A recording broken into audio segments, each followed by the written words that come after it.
Good morning.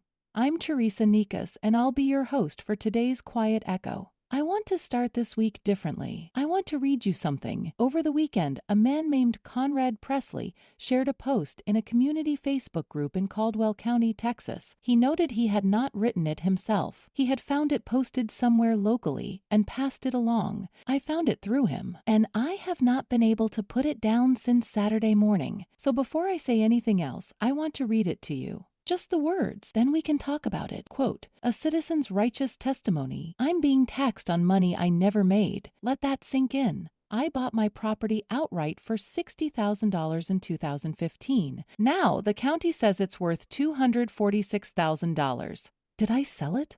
No. Did I make a profit? No. Did I get a check for $246,000? No. But my taxes jumped like I did. That's the problem. This isn't income. This isn't cash. This is a number someone decided on paper, and now I'm being billed for it. If my stock portfolio doubles, I don't pay taxes until I sell. If my income doesn't increase, I don't magically owe more income tax. So why does owning a home work differently? Why am I being taxed on unrealized gains? A house isn't just an investment. It's where people live. And this system means you can do everything right, pay off your home, and still get squeezed harder every year because of a number you never turned into money.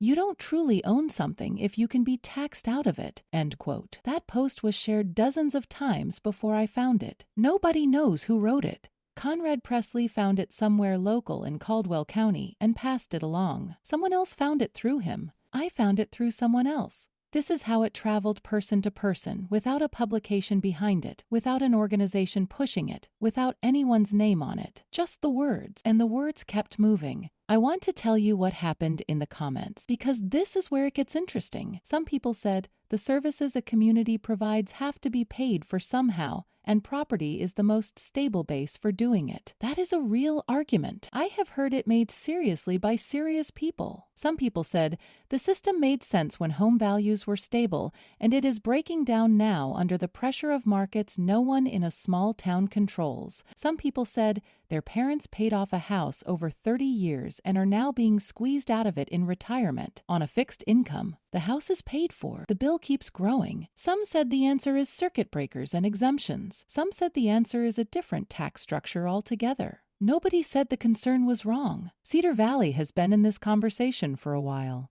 We have written about it from different angles in this space. What I want to say this morning is something simpler than policy. This post did not come from a think tank. It did not come from a legislator or an advocacy group. It came from a person who bought a house, paid for it, and is trying to understand why the rules keep changing on them. The argument is not complicated. It is the kind of argument someone makes when they have run out of patience with complicated. And it traveled across county lines, across state lines, into my feed on a Saturday morning in Cedar Valley. I have been an editor for a long time. I have seen a lot of things travel. When something moves the way this did without a push, without a campaign, just person to person, because people kept recognizing something in it, I pay attention. The question I am sitting with is this: what did people recognize? I have my own answer, but I am not going to give it to you this morning, because I think Cedar Valley has something to say about it, and I think what Cedar Valley says will be more useful than what I think. So here is what I am asking. Go to the Cedar Valley News Facebook group today. Tell me what you recognized in it, not just whether you agree or disagree. Tell me what it touched, whether you have felt it, whether someone you know has, what you believe a community owes its homeowners, what you believe a homeowner owes a community. That is the conversation. It is already running. I am just opening the door. I will be reading every word. I will put the link in the show notes. This is Teresa Nikas, your host for today's Quiet Echo.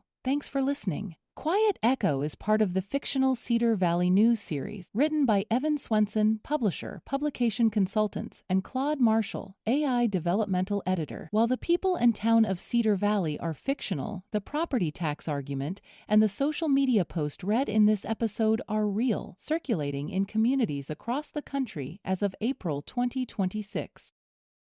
You've been listening to the Cedar Valley News Podcast, where small-town voices meet the headlines shaping our world. From faith and family to front porches and fields. We'll be back with more stories connecting real lives to real events. Until next time, keep your porch light on, your faith strong, and your heart open. This is Cedar Valley News.